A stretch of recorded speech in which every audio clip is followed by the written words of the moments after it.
putting this up here to see if anybody else has the same problem getting a decent or worthwhile response from the Brisbane City Council.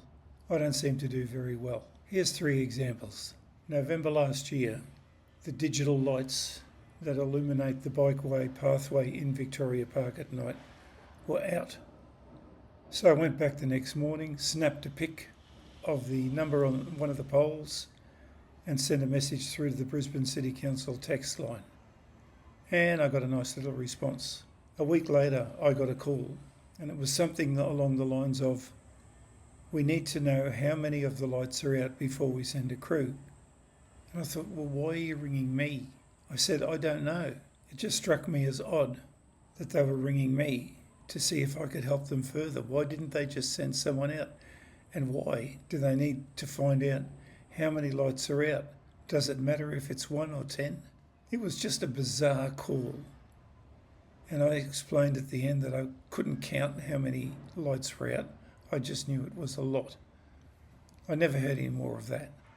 Now the second incident is a little bit bizarre.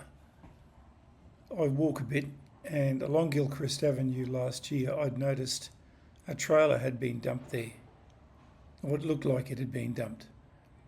So on the 4th of January I took a photo of it and sent it to the council text line, and I got an acknowledgement back.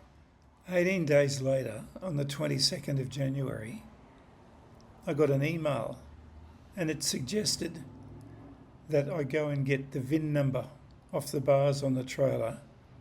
That might help me find out who the current or previous owner was, and that would solve my problem. I really had to do a double take here.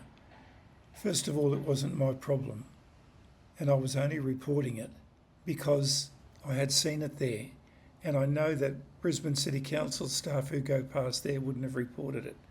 That was one reason. And the second reason I was reporting it was safety. Who knows what was in the trailer? And I would have thought the first thing they would have done was to go and check it out for safety. I mean, it's right near the cricket nets and the soccer fields where people play.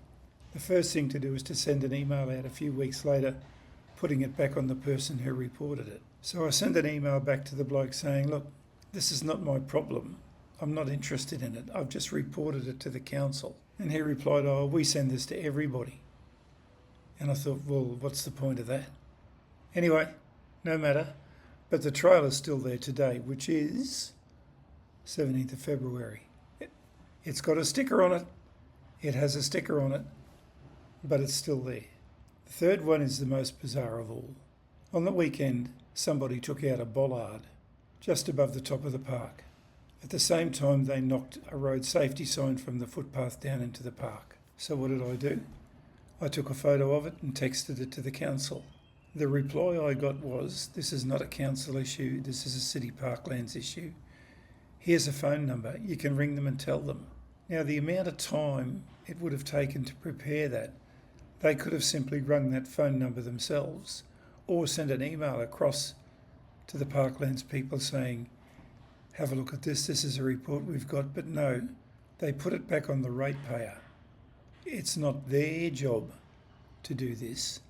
Therefore, the ratepayer must have to do it. Now, I find this just extraordinary and so bureaucratic. It's unbelievable.